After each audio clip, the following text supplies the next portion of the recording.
Good afternoon, everyone.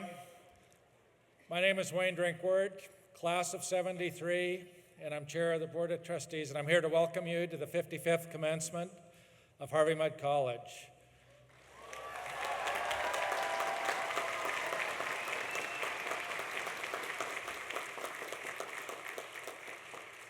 At the outset, I'd like you to stand, and class of 2013 will sing to us the national anthem.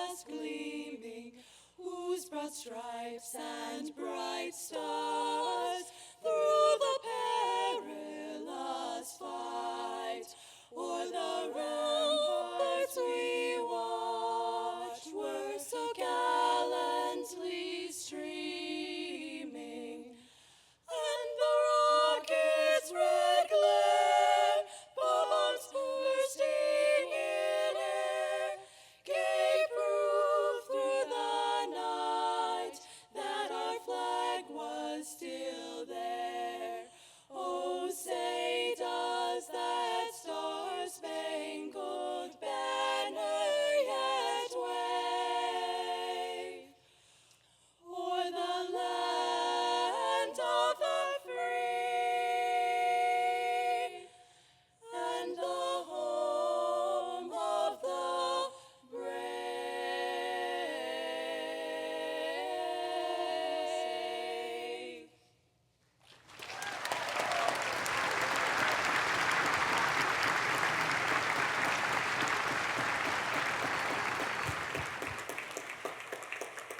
Thank you. You may be seated. At the outset here, we'd like to recognize that all of the graduates of the class of 13 couldn't have made it without the support of their family and friends that are here in the audience. So we're going to ask them to just stand for a minute and give a standing ovation to you. All of you have helped to make this possible. So thank you.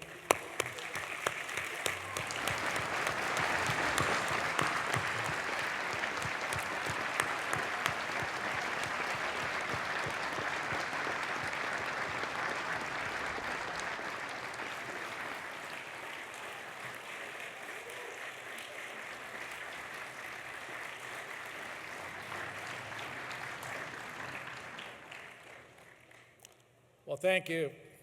And now I'd like to ask you to receive Maria Clave, the president of Harvey Mudd College.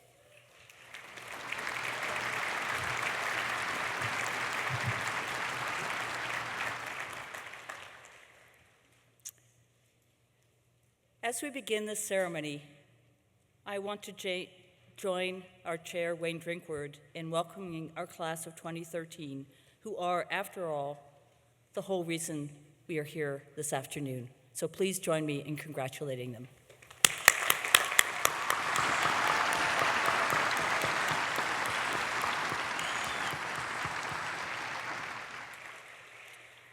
And I also want to recognize our trustees, the administration, our faculty, alumni, and parents for their involvement in Harvey Mudd College, which makes today's ceremony possible. And I also want to particularly thank the members of the class of 1961 who've joined us today in celebration of our 55th commencement.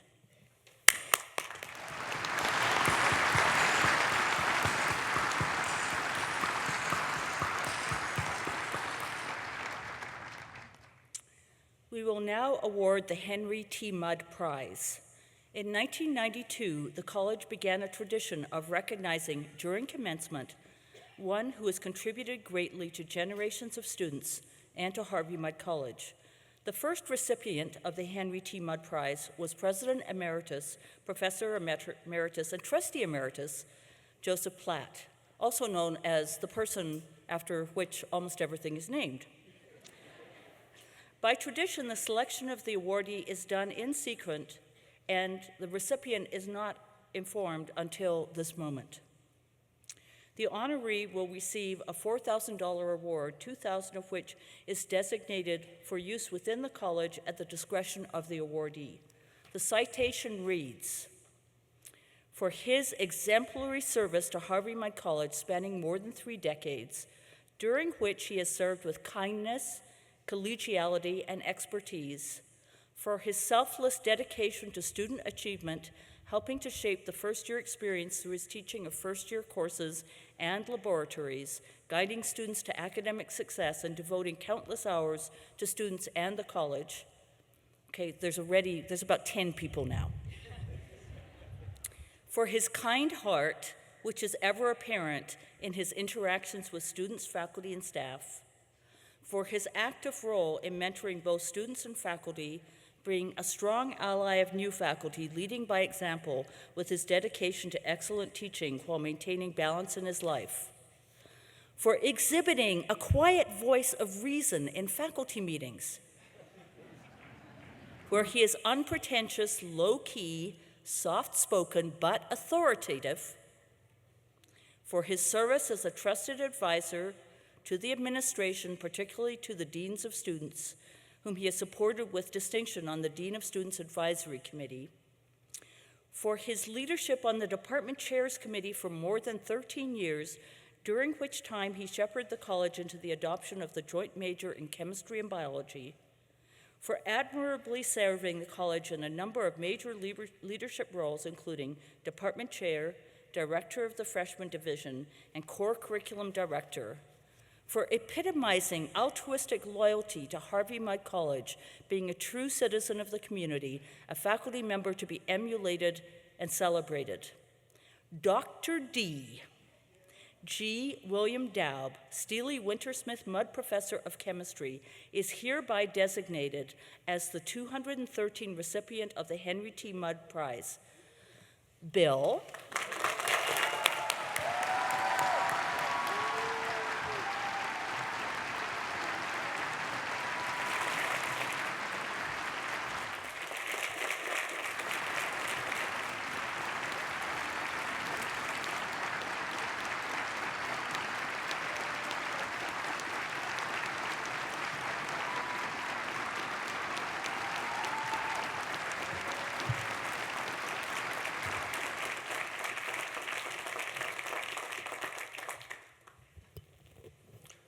Wow. The president looks a little nervous. She's just realized she's given me an open mic. Seriously, I'd like to thank the committee and my nominator for the kind words that they've given me. I want everybody to understand that faculty don't work in a vacuum. They've got a strong and supportive board of trustees and senior administration. They got great colleagues. They got wonderful staff. But most importantly, they have you guys, the students. And without you guys, this place wouldn't be nearly as much fun to work at. So let me just give you one bit of advice as you move on. Life is short. Remember to laugh. Thank you.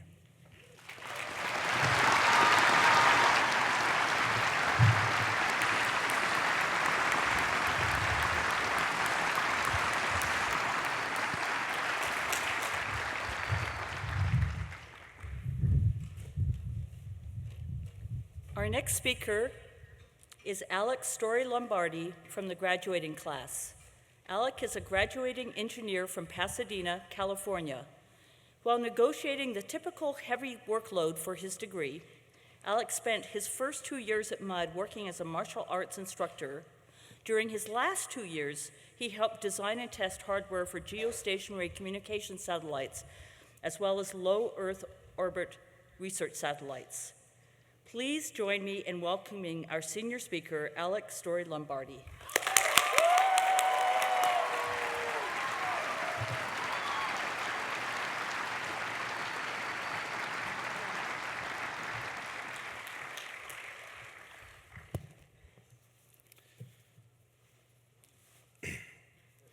think we're going to do this without the cap since I've swallowed the tassel a few times.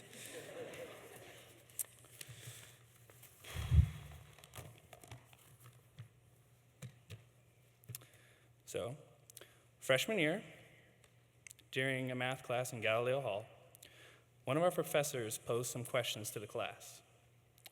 First, he had everyone who had an older sibling to raise their hand. I turned around. About that half of the class had their hand up. Then he asked the rest of the class who had a younger sibling to raise their hand. I turned around. About half the class had their hand up. And then he asked who was an only child. And I raised my hand, and maybe like 2 other people. So out of almost 50 people, only 3 of us were only children.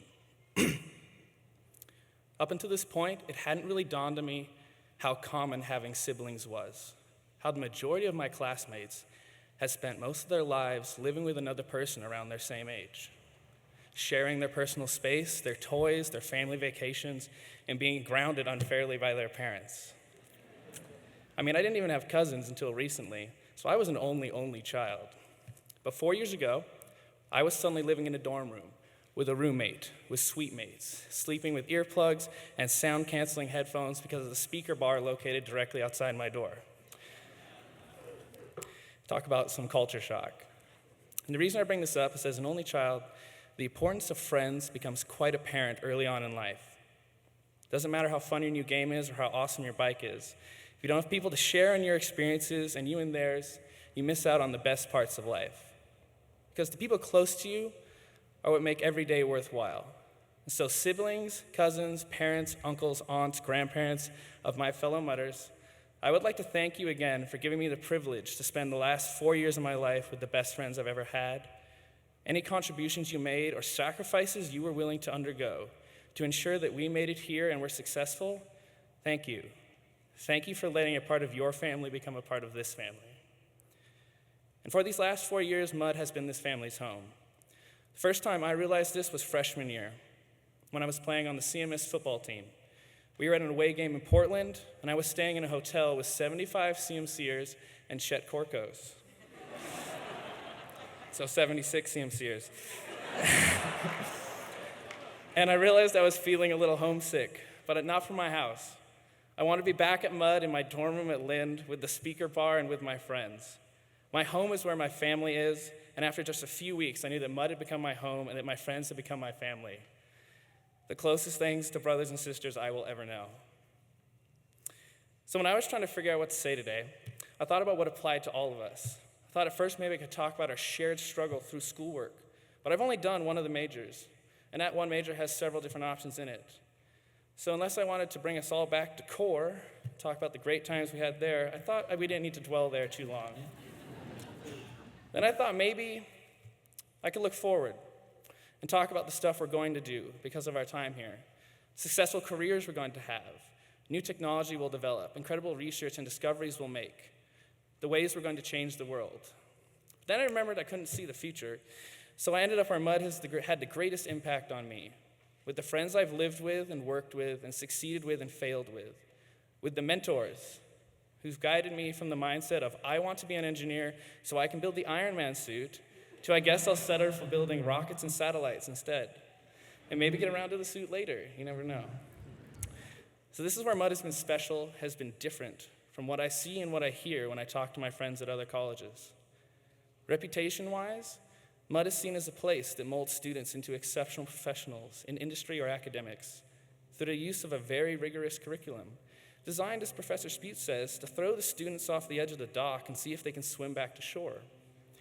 And in my experience, if it's anything to go by, I believe this is pretty true overall, and not just a certain sophomore-level experimental engineering class. Mudders do seem to have an inborn ability to grind through day-long homework sets and problems and to take the entire day to finish and believe that they're going to make it to the end. But the important part is that we do it together, whether it's working in a team or side by side, whether it's stopping by for office hours for help, or Prof. Dodd's responding to an email of yours at 3 a.m. when you're freaking out because why doesn't the code work? Why am I doing this? There were definitely those times I wanted to stop and give up. Then I'd look around and there'd be someone 2 problems behind me, determined to finish. And that'd be enough to get me started again. Remember, sleep is for the weak, or those with enough time management to start their homework before 7 o'clock the night before. STEMs. What we have been through these last 4 years has been a trial by fire that someone at some point convinced us would resemble a normal college experience.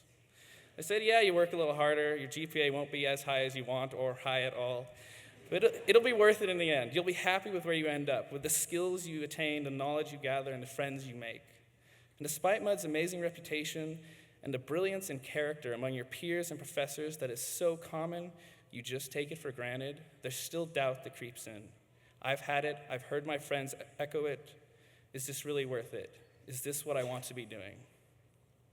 So I have a story to tell you about when I answered that question. And many of you already know parts of the story, so humor me as I catch everyone else up. First off, I ride motorcycles. I ride really big motorcycles really fast. And sophomore year, over spring break, at Button Willow Raceway, just outside of Bakersfield, California, I was racing my bike in A group. It was a sunny day, kind of like this one, no clouds. The wind was whistling by at a brisk 130 miles an hour as I chased my instructor down the back straight. I was really determined to catch him this time. I waited till as late as I thought I could, and then I grabbed the brakes. Except no brakes. So now your first thought when something as important as brakes doesn't work is, crap, followed closely behind by, what do I do now? But the great part about going 130 miles an hour is that decision is taken care of for you, because you get where you're going really, really fast. And in my case, it was a slightly elevated service road, which I hit, launched 30 feet into the air, inverted, and slammed into the ground with the bike crushing my left shoulder. So I got away fairly unscathed. I mean, I'm still standing here, obviously. But I did shatter my collarbone and got a contusion in my left arm, which the doctors were amazed wasn't broken until they realized I already had a titanium installed there from boarding with Westies freshman year. So I was out of the hospital actually in a few hours, and back home that night contemplating the fact that, I almost wasn't here right now. Things can end like that. When you think you're in control, you start thinking, am I really spending my life doing what I want, with the people I want to be with? And the answer I reached rather quickly was yes I am. Mudd is a special place, and there was no one else I would rather go to college with than this class. I showed up at school that first Monday after break and gave my biomedical presentation to Professor Orwin on bone implants using my own CT scans and x-rays. Best introduction to a presentation ever. Okay, guys, today I'm going to go talk about bone implants. So I got some titanium installed in my shoulder over the break to really give you guys a first-hand look at how this stuff works. I got extra credit on that one, right? It is true that we've been in a bubble, containing long hours, deflated GPAs, and very little free time. One that has separated us from the world so that we could run the gauntlet of endless homework sessions, lab write-ups, clinic, and the annual interactive sitcom drama known as Room Draw. But if you are sitting here and now, ready to stand and walk and enter the real world, don't be afraid. Because you shouldn't have fear of what is to come. Because what we've accomplished so far is no small feat. Be proud of what you've done and confident in what you are going to do. Just like before, we are about to take a plunge off the pier, a leap into the murky water. Except this time we are ready, this time we are prepared. This time I say, waters of the world, beware, because the Harvey Mudd graduating class of 2013 is going to make quite a splash. Thank you.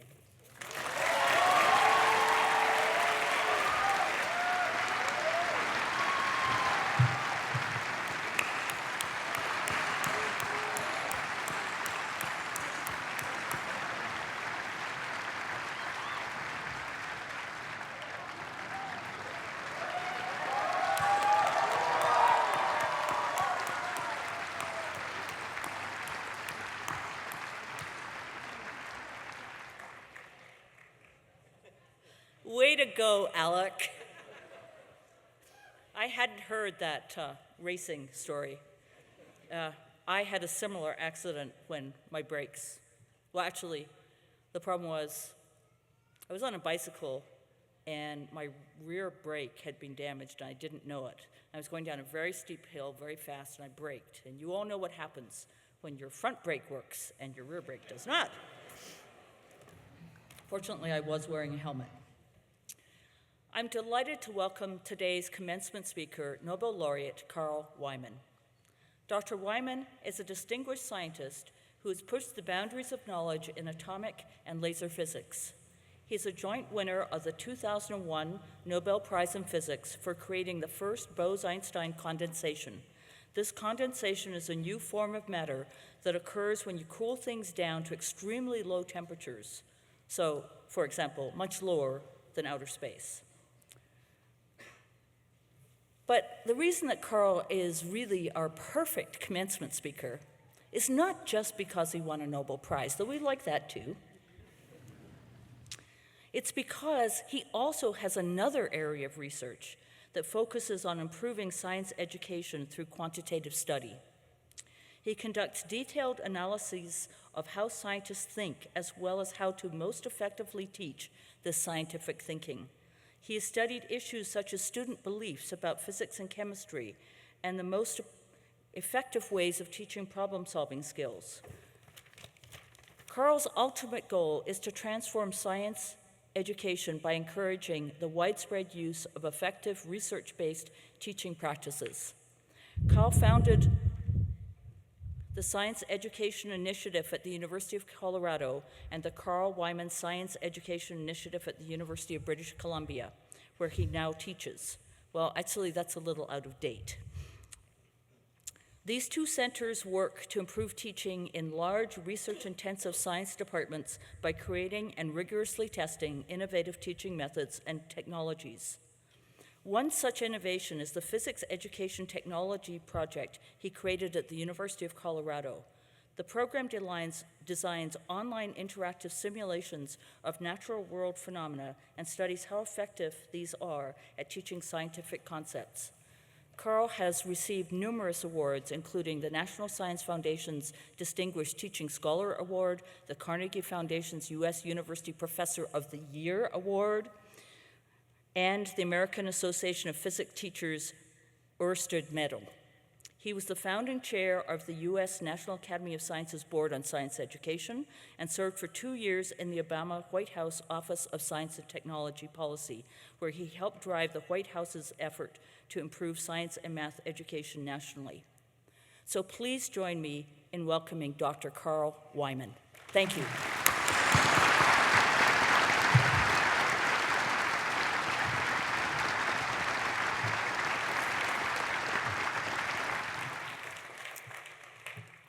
Thank you. I was surprised and flattered to learn that Harvey Mudd students had selected me to be their commencement speaker. Now, there are 3 basic options for a commencement speech. The best is funny and entertaining, but I'm a physicist, so I don't do funny. And if I ever did, spending 2 years in Washington, D.C. killed it. When you see how the government really works from the inside, you have to either laugh or cry, and mostly I cried. So if you can't get funny, the next best commencement speaker is charismatic and inspiring. But I did say I'm a physicist, right? So we can cross off the charismatic option. So that leaves a third choice, which is to tell you something useful, your final dose of learning at Harvey Mudd, as it were. But that's not so easy. All you graduating students have worked so hard for so long. You must have learned everything by now, right? And certainly, with what you parents had to pay for their education, your children had better learned everything by now. But what have you really learned? And how is it going to be useful to you?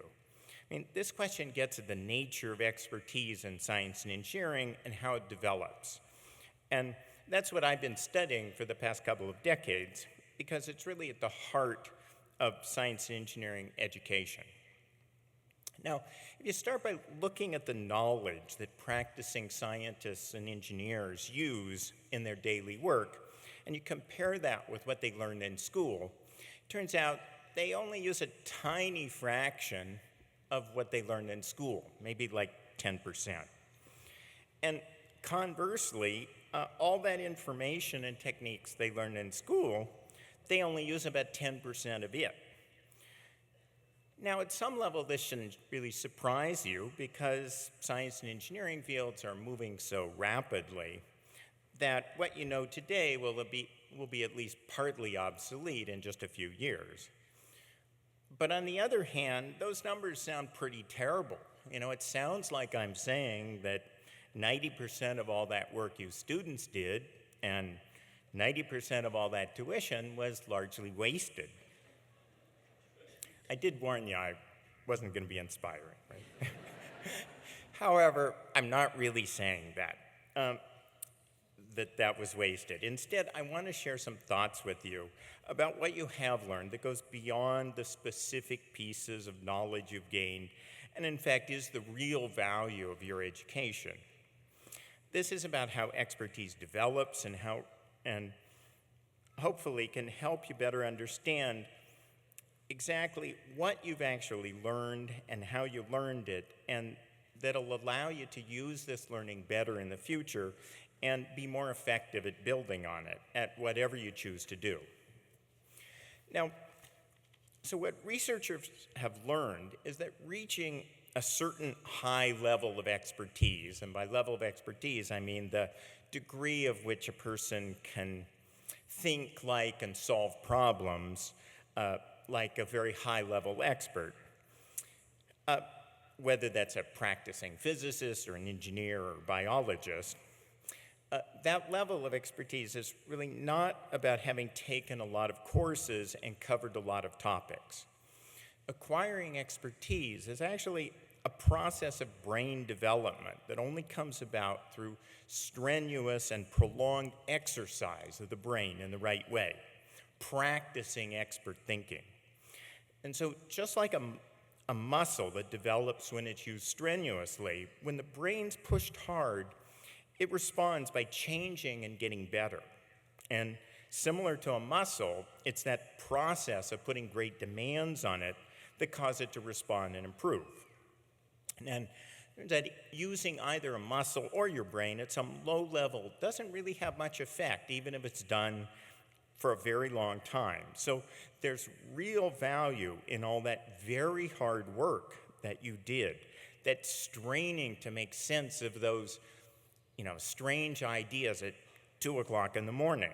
Your brain's literally grown and rewired itself as a result so that it's different and better with new capabilities that it didn't have when you arrived on campus.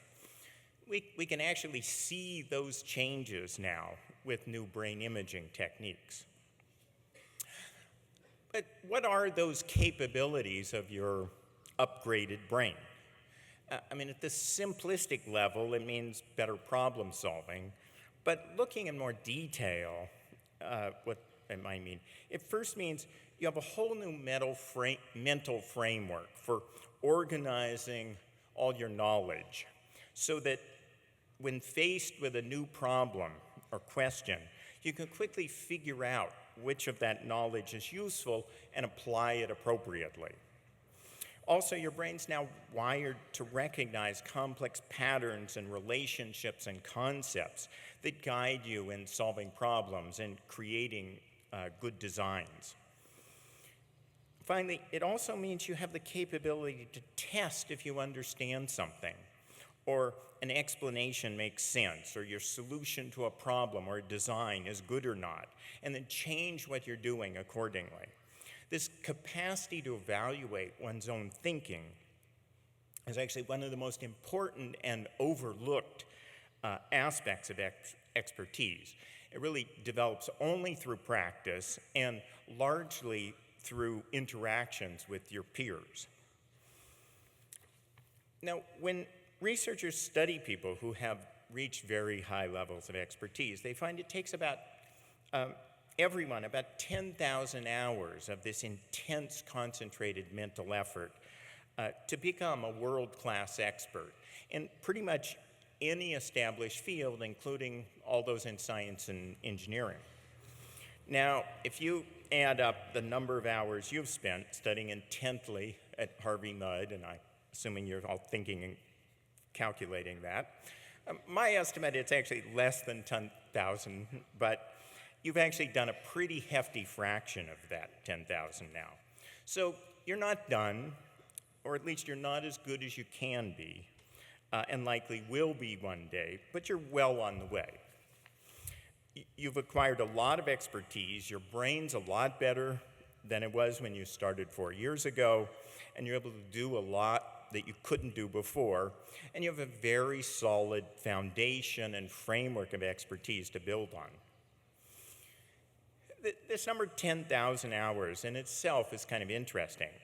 People who are judged to be very talented early on, after they've put in this 10,000 hours of intense practice, they reach a very high level expertise. But people who are judged to not have much initial talent, after they put in 10,000 hours of intense practice, they're at the same level. So it doesn't take them any longer. So although our society tends to see talent, particularly in things like math and science and engineering, whatever they mean by talent, they see that as sort of crucial to success in those fields. The research says this is actually much more perception than any reality. What the research shows really counts in achieving high-level expertise, and the accomplishment that comes along with that is the ability to keep pushing yourself hard to learn more and get better. Now, I certainly noticed this in my own case. I came from the backwoods of Oregon, and when I arrived at MIT, it seemed like everyone was smarter than me. I struggled and actually did quite badly in my first physics course, and by most any measure would have said I didn't have much talent for physics. It seemed like everyone could understand it easier than I could. But one thing I was as good or better than anyone else was working hard and pushing myself to learn. So after a year or two, it seemed, maybe most students weren't all that much smarter than I was.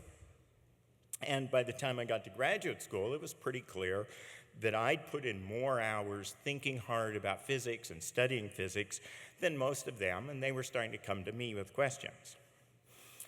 And eventually, I reached the point where, and I actually remember this thought hitting me quite suddenly during a discussion at a physics conference 5 or 6 years after I finished graduate school. I suddenly thought, when did all those smart people get so stupid? Because, there were things that were clear to me that almost none of the other physicists in the room seemed to get. And now, the reality, of course, was not that they'd gotten stupid, but that I'd gotten a lot smarter, at least in terms of atomic physics. Now, this changed perspective, as reflected in that comment, is actually an important thing to keep in mind, particularly if you go on into teaching, and at some level, we all end up as teachers. And because what it really comes from is the fact that your brain, really has no independent reference. And so we automatically always think our brain's the same, but it's not. So if you're working with some student and they're struggling to understand something that seems simple and obvious to you, it doesn't mean they're hopelessly stupid, and it also doesn't mean the topic was always simple and obvious to you. People routinely fool themselves in that respect. Their memories of how hard something was and how they learned it are usually wrong when you actually have a way to go back and check those. Just like I thought that lots of physicists had gotten stupider. So as a teacher, it means that you need to work hard to understand what stage that learner's brain is at and give them the guidance they need to work effectively to master the subject and the process of making their brains better. And I trust that's what most of your teachers have done with you here.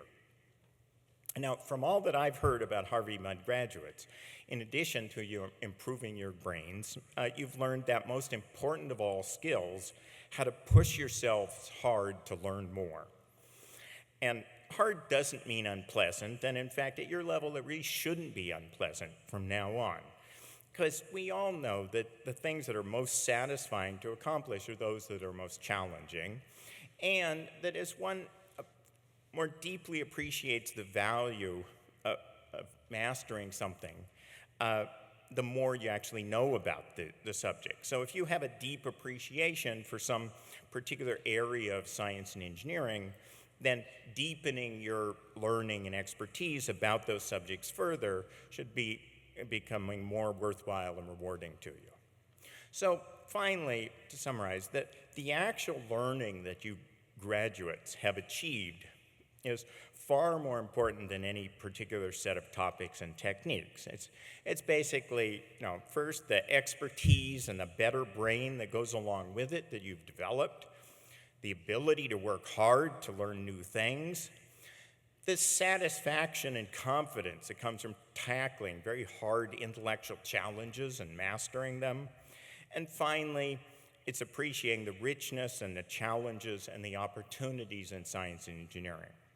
So these are the things that you've learned that will make you successful in the years to come, long after you've forgotten what a Wronskian is.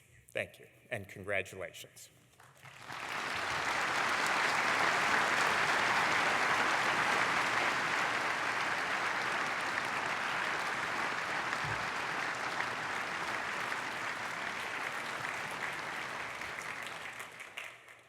Well, thank you, Carl.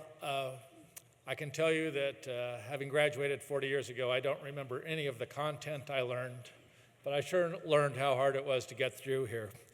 And that has stuck with me and many other things. I was also struck in Alex's comments. I sat in a much smaller class than this 40 years ago, and we could have said many of those same things today, and there's a special experience that comes from that. But what I would say that I didn't think of at that time is 2 weeks ago I sat in my 40th reunion, and we're still friends, and we still have that. So you've had a shared experience that you should treasure, and it's not easy to see when you're sitting there, I know, but it'll come down the line, so I congratulate you. At this point, we get to the main reason that we're here. And what I'd tell you is that yesterday, the Board of Trustees received the recommendation of the faculty for those students that had completed the requirements of the curriculum and should receive degrees, and we approved that unanimously. I would like to ask Jeff Groves to step forward now. Will the Bachelor of Science degree candidates of the class of 2013 please rise?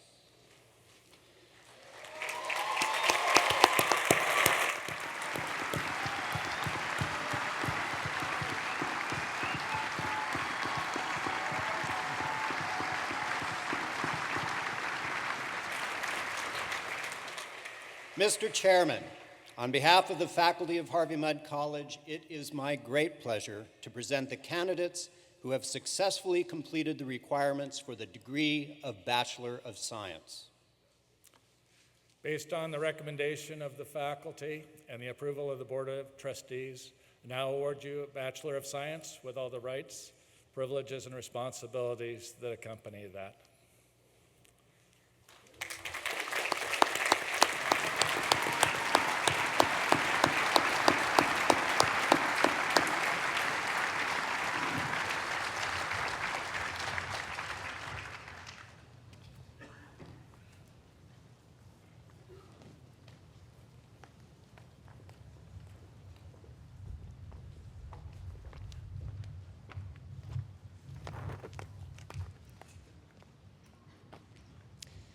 Mariah F. Gelder.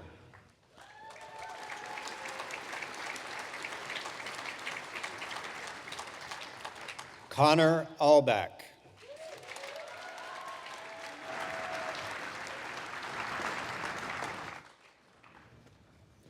Davina Ray Allen.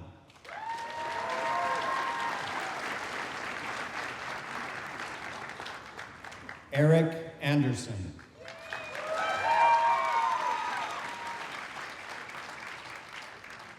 James Anderson.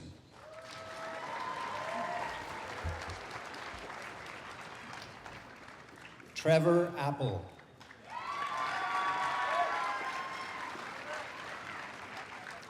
Aaron Maxwell Otzio.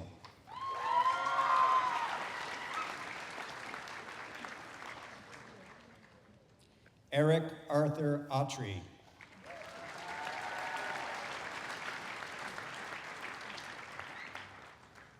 Karen Christine Beatty.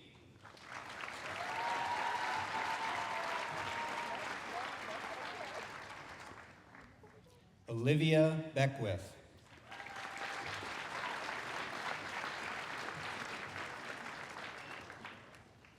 Crystal Ya Bong.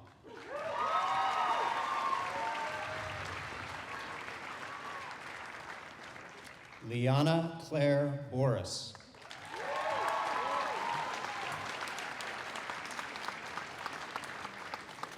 Michael James Bowerman.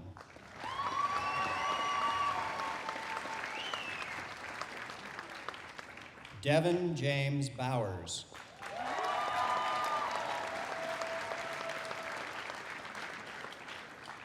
Lucas T. Brady.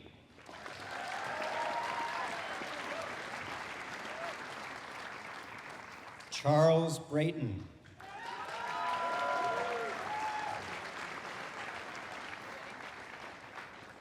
J. Michael Brill.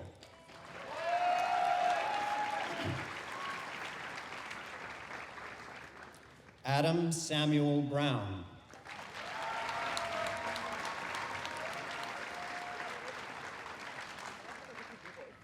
Colin Reed Bunshu.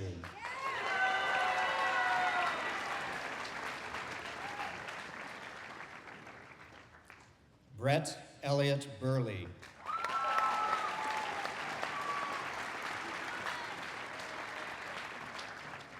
John Kenneth Boyko.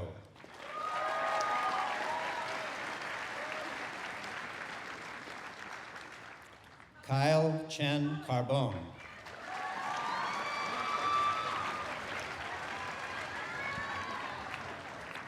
Allison N. Card.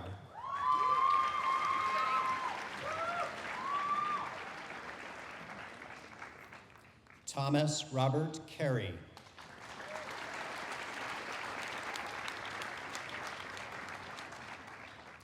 Bram Carlson.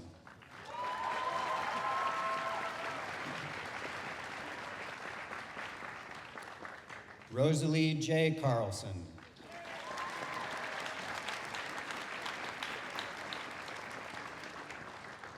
Andrew Joseph Carter.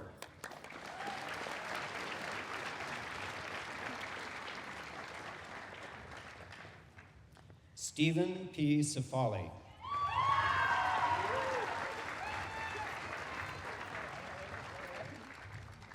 Jonathan Lee Chai.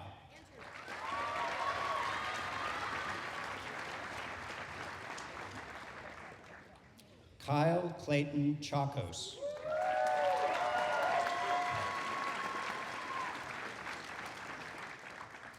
Diana A. Chen.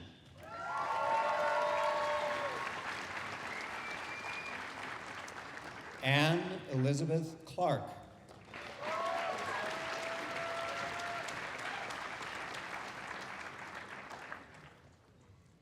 Brian Conroy.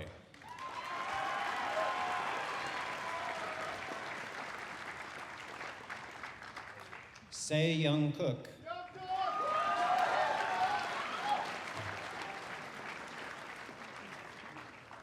Chester W. Corcos.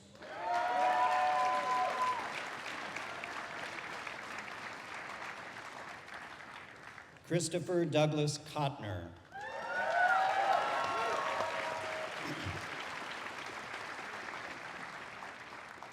Catherine Crawford.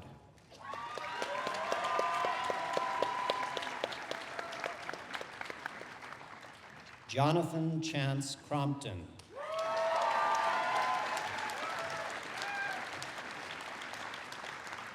Martha Rayala Cuenca.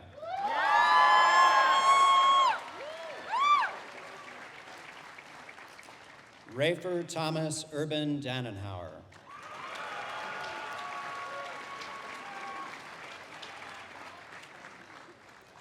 Joseph Dearden.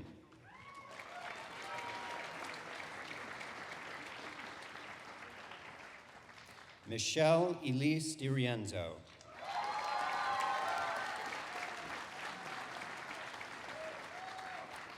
Michael Ernest.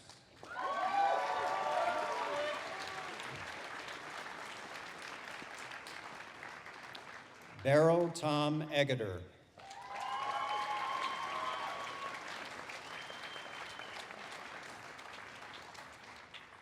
Julius H. Ellenson.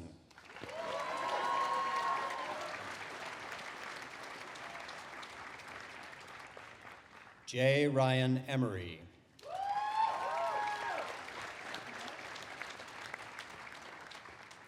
Alexander Kelly Eng.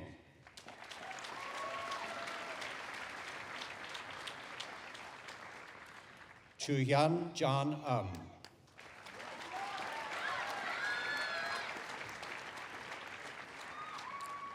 David Allen Ursek.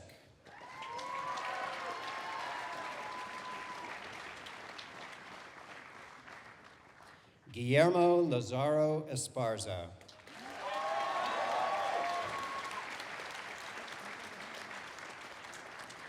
Corwin D. Evans Clock.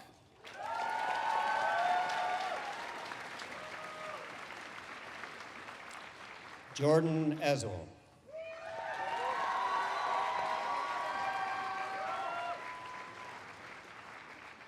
Peter Zachary Fedak.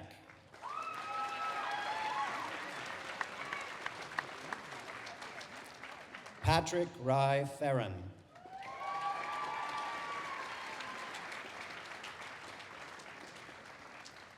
William Stanley Ference.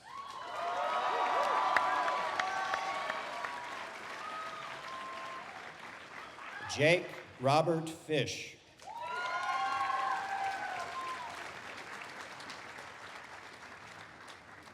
Leslie Ann Forrester.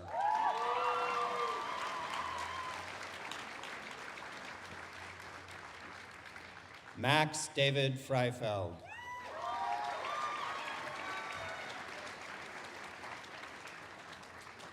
Kaisen Harue Fujii.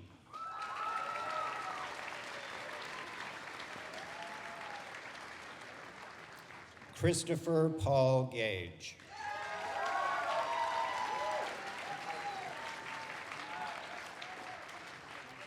Josiah C. Gaskin.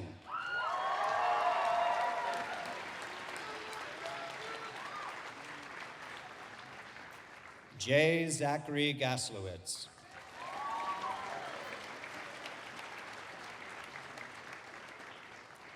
Matthew Terrence Goodwin.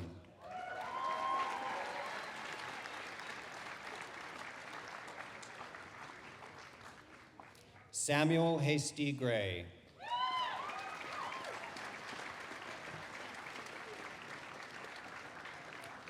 Hannah Lee Groshong.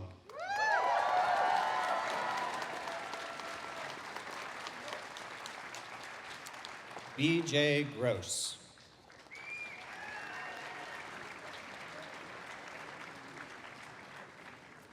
Emil Guliev.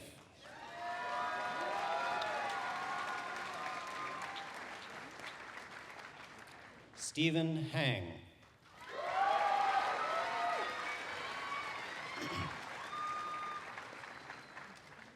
Sydney Hansen.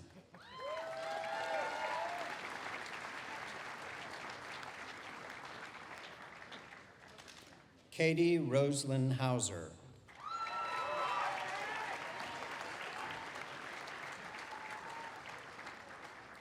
Jeff Hemphill.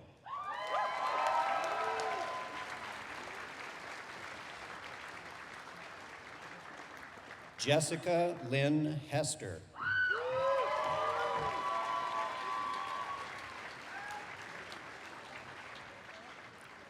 Andrew Michael Hilger.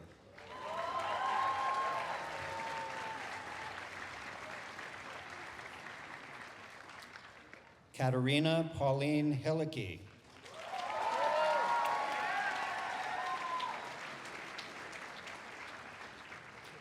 Matthew Hinn.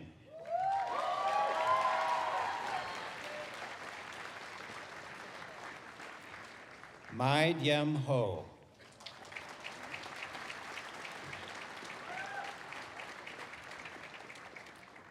Katerina Fulani Hogar.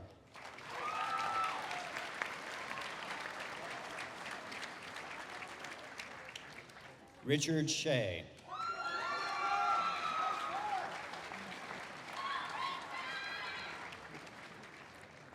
Kenny Raymond Huang.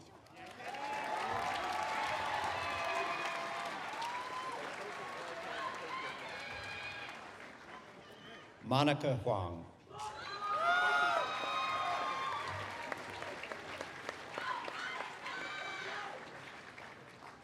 Samantha Mengling Ipser.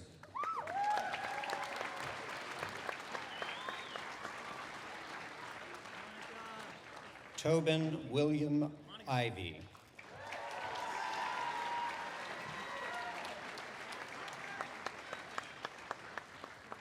Bradley Joel Jensen.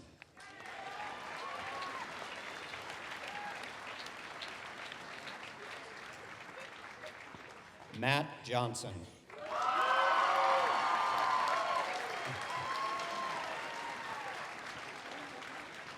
Sarah Glenn Lynn Johnson.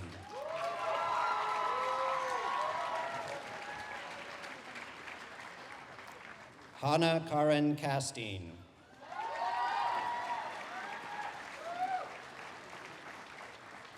Robert Elliott Kellifer.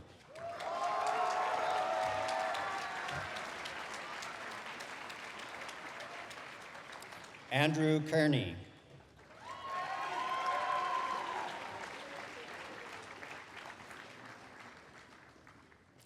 Kim Silva Kilday.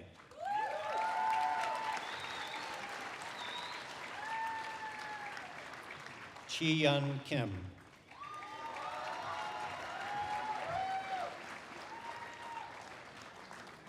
Kevin Ji Young Kim.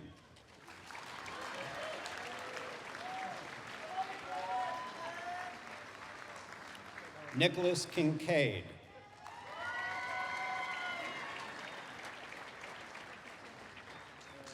Alexander Cohn.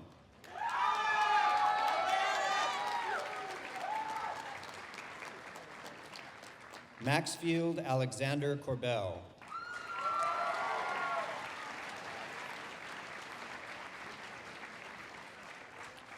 Abigail Francis Korth.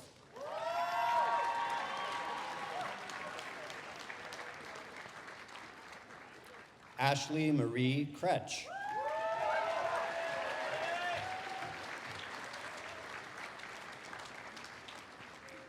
Logan Noah Kroloff.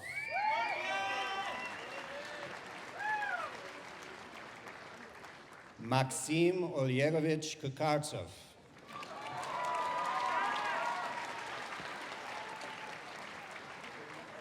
Mu Sung Matthew Kwan.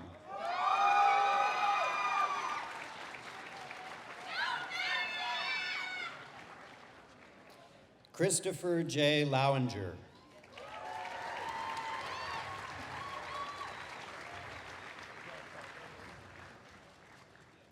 Jacob Joseph Leonardis.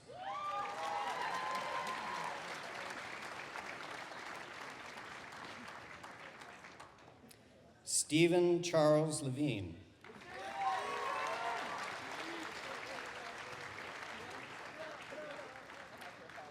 Kevin Patrick Leiden.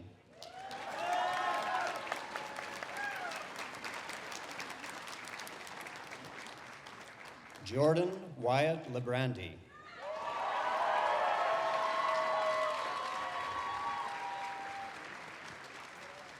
Lauren M. Liu.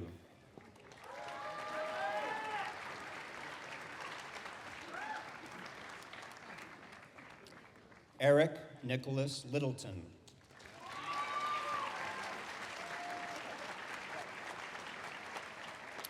Tiffany E. Melu.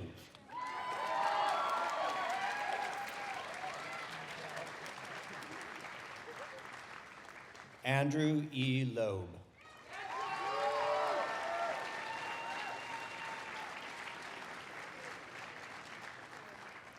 Peter Dory Loftus.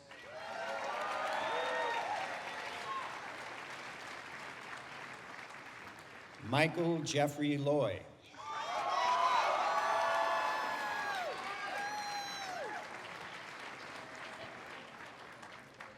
Tracy Deborah Luke.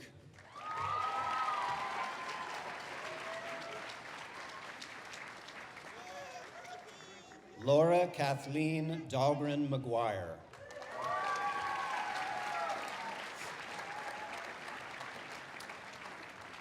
David Marangoni Simonson.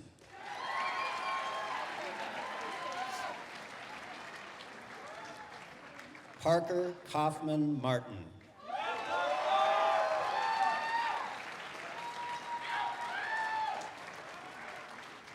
Taylor McAdam.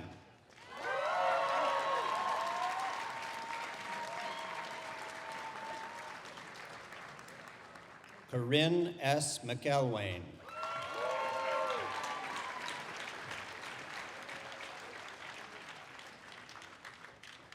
Garrett E. Mangini.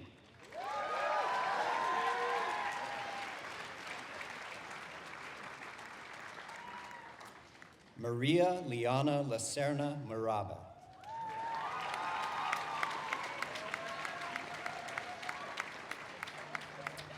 Leverett Alexander Fisher Morgan.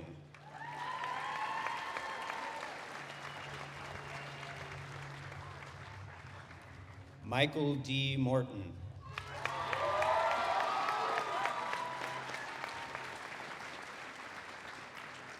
Meredith Ann Murphy.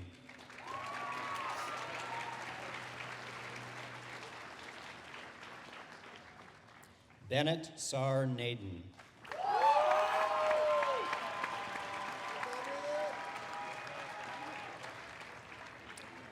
Braden Joel Neufeld.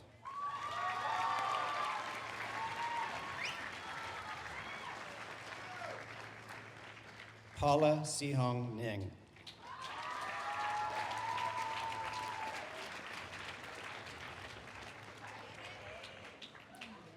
Benjamin Philip Normoyle.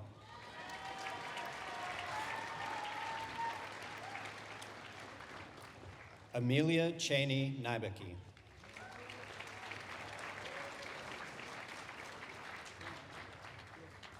Kevin William O'Neill.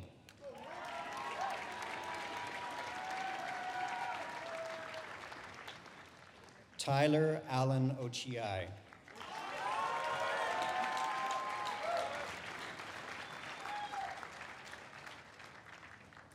Bethany K. Okada.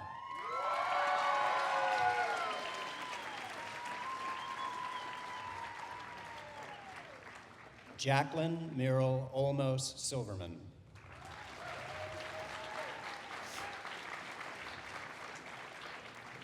Joshua Oratz.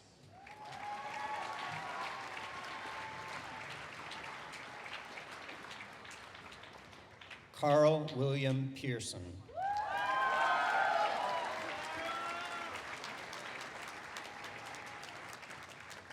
Jessica Lee Peck.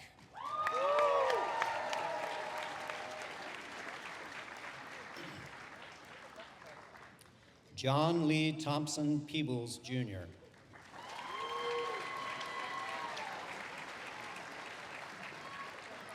Bradley Hannon Perfect.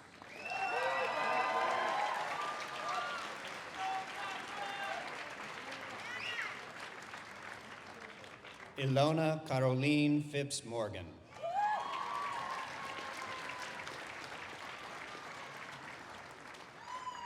Nathan J. Pinsky.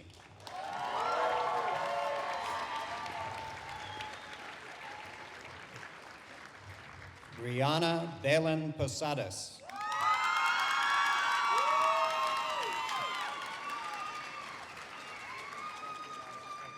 Matthew Scott Prince.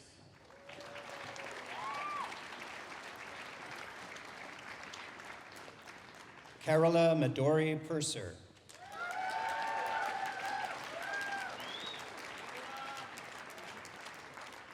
Scott Patrick Rehrman.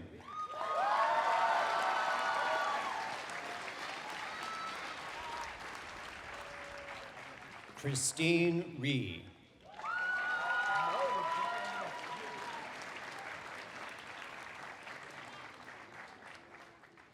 Edward Janhin Ron.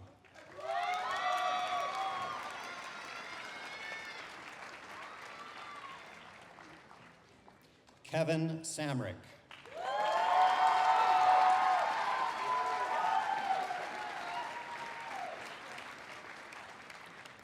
Lisbeth Santana.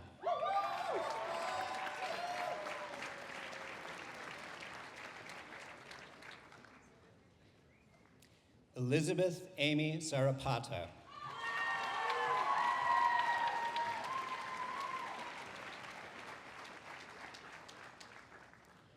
Alkung Arling Brudevold Saxberg.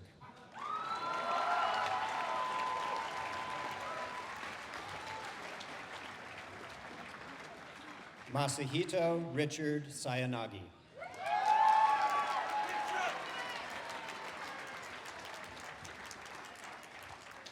Alexandra Catherine Schofield.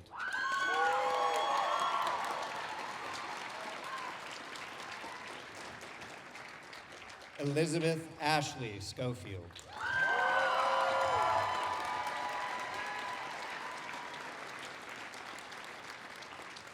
Ari Schumer.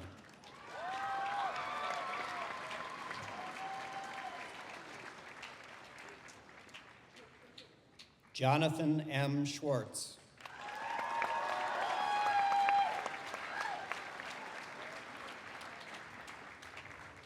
Alyssa Michelle Sigmund.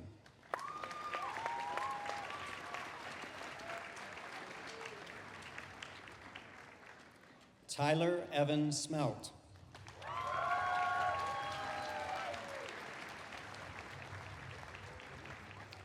Mary Rachel Stimson.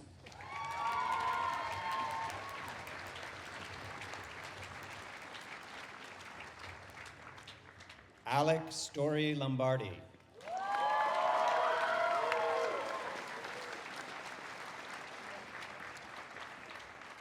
Dylan Stowe.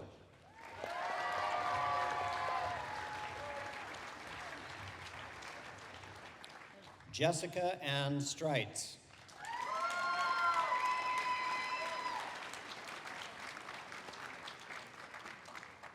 Rebecca Nicole Streitz.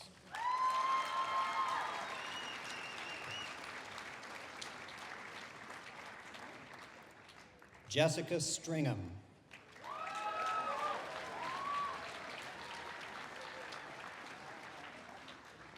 Brady Andrew Sutton.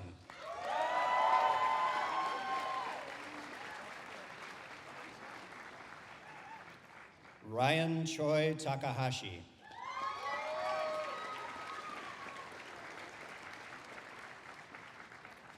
Leah Abel Temin.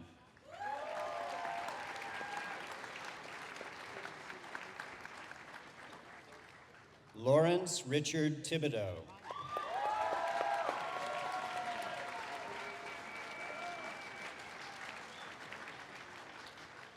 Matt Toll.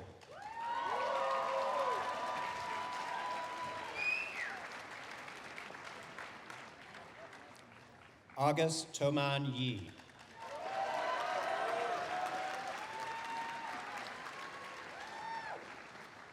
Milo Tor.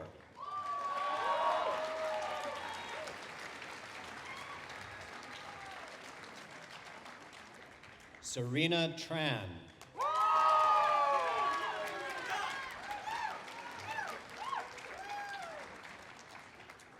Grant M. Ukropina.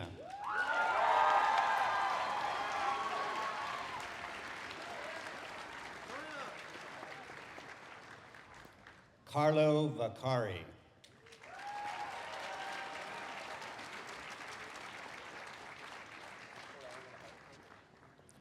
Emma Nicholson Van Burns.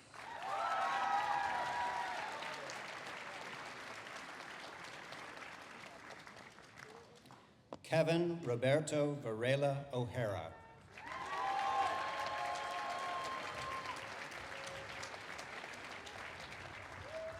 Ayapa Prabhukiran Vemulkar.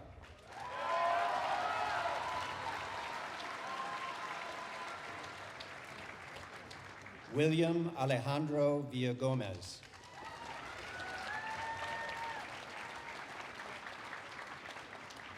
Kathleen Vinich.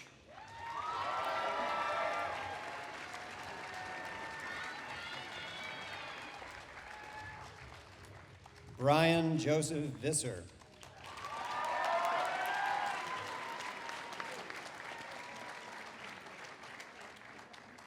Carl Francis Walsh.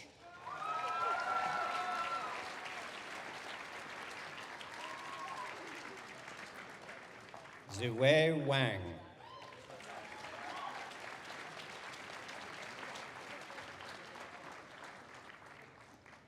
John S. Wentworth.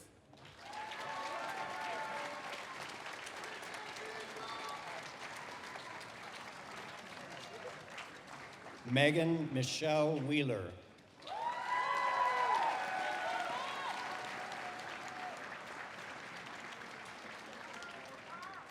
Nash Ryan Whitkin.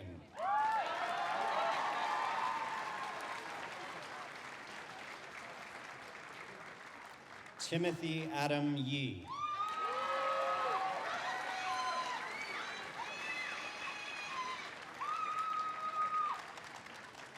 Cheng Julie Zhang.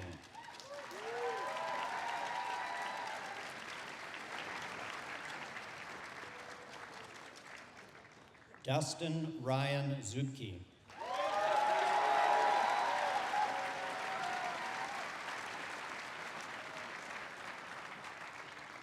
Stephanie Mariko Porter.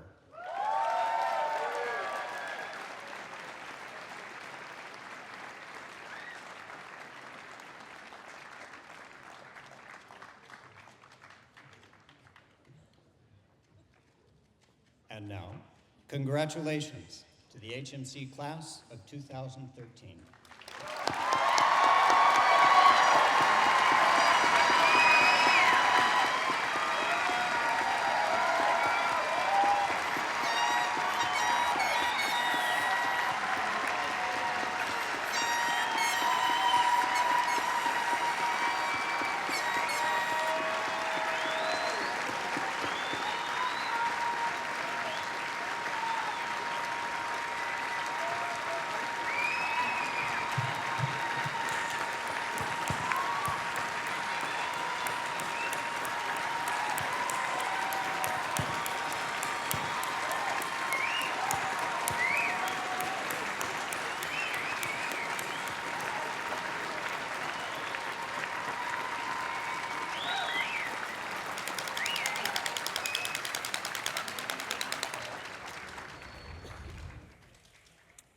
The graduates we honor today have achieved a new status at the college.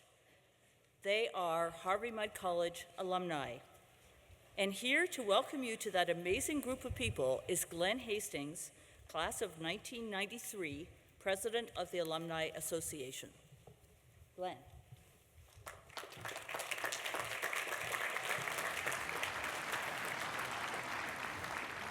Thank you, President Clave. As Maria said, my name is Glenn Hastings, and I'm president of the Harvey Mudd College Alumni Association. But I hold a more important title, and one that I'm proud to share with you, the members of the class of 2013. I am a Harvey Mudd College alumnus. So on behalf of the Alumni Association, I want to congratulate all of you for graduating and welcome you as members of the Harvey Mudd College Alumni Association. I want to reflect on that for a moment. What does it mean to be an alumnus of Harvey Mudd and a member of the Alumni Association?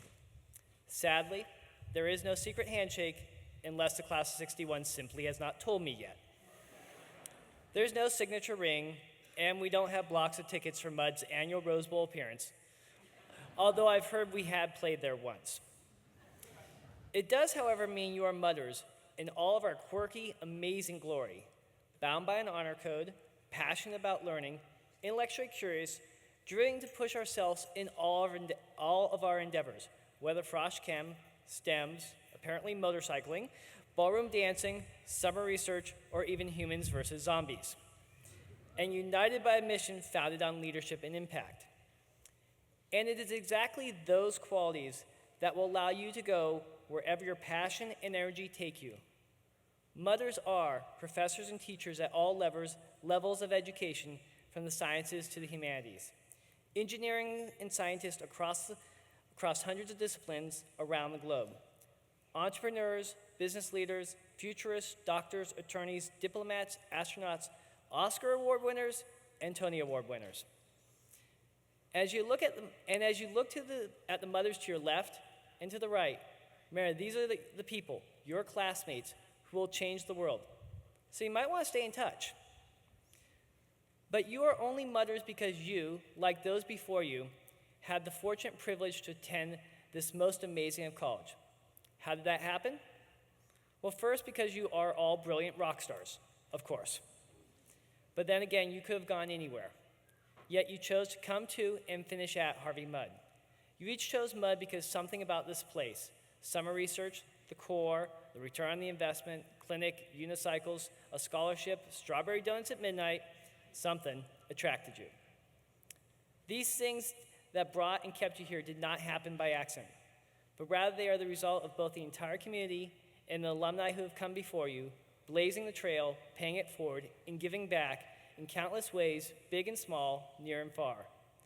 From staying up late to help a friend with homework, to mentoring students, or assisting on a job search, to supporting alum admissions at college fairs, to funding scholarships so someone can come here, getting Taylor Swift to play here, or simply being the first mother someplace and demonstrating how amazing we are. There are a million ways to give back. So that is my charge to you, the newest members of the Alumni Association. Assume leadership in your field, make an impact, and give back to this community. But most of all, keep in touch, as we are Harvey Mudd. Thank you, and congratulations.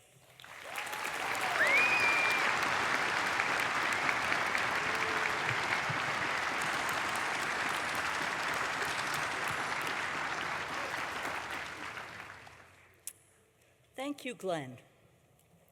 Now, I've been doing the math, and I've been figuring out how many hours of brain-challenging tasks you guys have done in 4 years. And I hate to tell you this, Carl, but it's more like 20,000. I mean, I was working it out. I mean, how many days do you really work less than 16 hours? Not a lot. So, of course, the reason I'm wrong in my calculation is that instead of just focusing on physics, you've done physics and chemistry and math and engineering and computer science and biology and humanities and social sciences and the arts and ballroom dancing and humans versus zombies and a few other things. So you probably are a good part of the way along to becoming an expert in about 10 different things. So now more seriously, why do Harvey Mudd graduates do great things? Now, as I said, Grant stole my talk yesterday, which is unfortunate, but the answer, of course, is because they can. But the important question is, why are you capable of doing great things? Perhaps it's because you have received the best undergraduate education on the face of the earth in science, engineering, mathematics, humanities, social sciences, and the arts. Or perhaps it's because you know how to work really hard, really, really hard, and keep at it for several years, 4 at least. Or perhaps it's because you have internalized our mission statement and care deeply about the impact of your work on society. However, I think it's mostly because you have developed a set of values and attitudes that allow you to take on major challenges and succeed. So let me mention a few of these values and attitudes that I think are particularly important in enabling you to do great things. The first one is lack of fear of failure. The second one is a commitment to everyone's success. The third one is excellence without arrogance. The fourth one is a delight in learning. And the fifth one, which you are not expecting me to say, is a delight in challenging authority. I had authority in quotes. Maybe I should have said a delight in challenging the administration. So let me say a couple of words about each of these. Fear of failure is what stops many people from trying to do great things. But at Mudd, everybody gets many opportunities to fail and to learn from those failures and to learn to ask for help and to learn to give help. And you know that even when you start learning something that seems, or start trying to solve a problem that seems just over the top impossible, you know that you're going to stick with it, you're going to work with others, you're going to ask people questions, you're going to go on the internet, you're going to do whatever it takes. But you know that you will get through it. And the most important part of that is, as Dr. Wieman said, it's not that you're solving that problem. It's that by pushing your brain so hard, you are developing new capabilities in your brain. And I can tell you, I don't know of another institution that pushes its students to do so much hard thinking over a 4-year period. Commitment to everyone's success. Sometimes when I tell people about what it's like at Mudd, where there's no such thing as competition between students for grades, where every student knows it's their responsibility to make sure that everyone succeeds, they just sort of like look at me as though, like, what planet do you live on? Well, I live on planet Harvey Mudd. That understanding that helping others succeed and being part of a group that succeeds together is probably the most valuable thing you will take with you for the rest of your life. Because people who make others successful are sought after. And that's one of the big reasons that our graduates are some of the most sought after in the world, whether it's for PhD programs at elite institutions or at top companies. Now let me talk about excellence without arrogance. I have been at places that were arrogant. Don't want to mention any single place in particular. I've actually only been at one place that was arrogant. No, I was at 2. I was at IBM Research early in my career. The thing I love about Mudd is every single person, every student, every staff, every faculty member, our alumni, we strive to do well every day. But we also deeply value humility. And we were showing some of our alumni a branding presentation, and Tim Hussey, our AVP for PR and Communications, said, well, we want you to be proud of Mudd. And one of our alumni, class of 65 or 66, said, but we're not supposed to be proud. We are humble.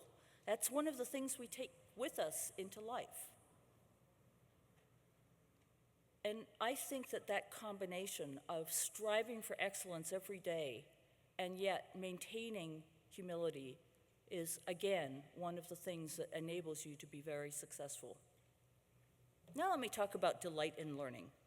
Now, I do understand that delight is not always the word to describe how our students feel about learning. At various times, exhaustion, frustration, or angst might be more appropriate. But the reality about each of you is you have an incredible curiosity and desire to learn just about everything. And you bring that desire to unicycles, freeliners, quantum mechanics, arithmetic geometry, PCAM, lizards, algorithms, music, video games, and ballroom dancing, and a ton of other things I didn't mention. You love to learn.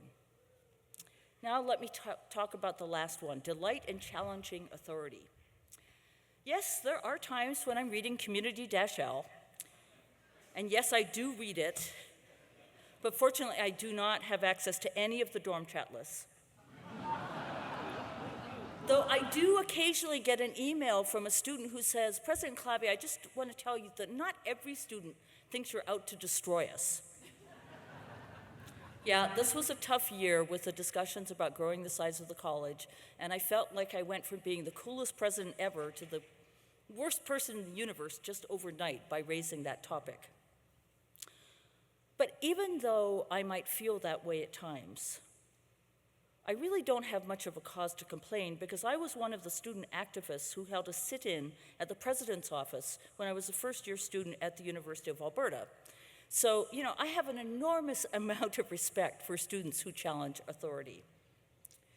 But, I'm not really talking about this because I'm telling you that it's good for you to give the president or the dean of students a hard time.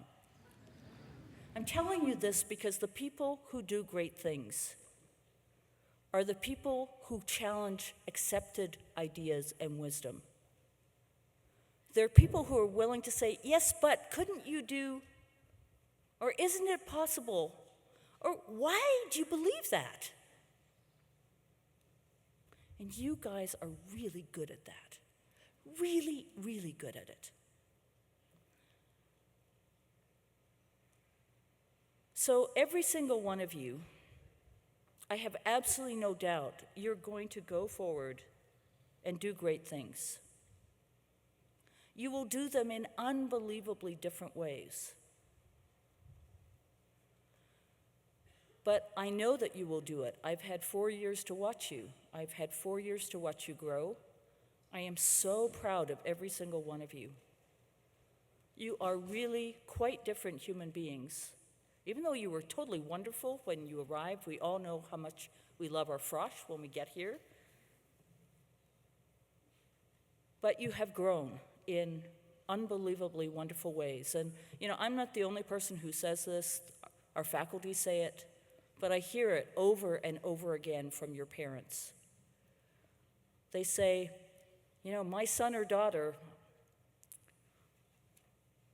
and they describe something about you when you arrived, and then they tell me how different you are, how you have grown in such wonderful ways, and they too are so proud of you. Like everyone else at Mudd, I will miss you enormously.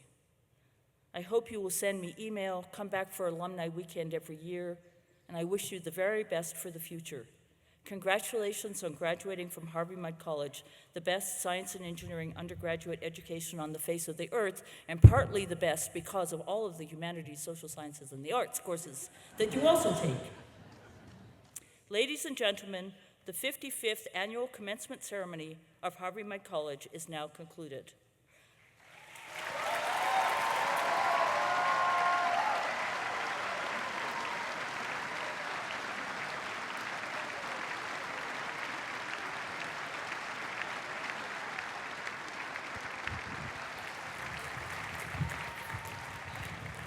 Okay, just before you start moving, I'd like the audience to stand and remain standing and allow the academic procession to exit the site to the east. That's that way.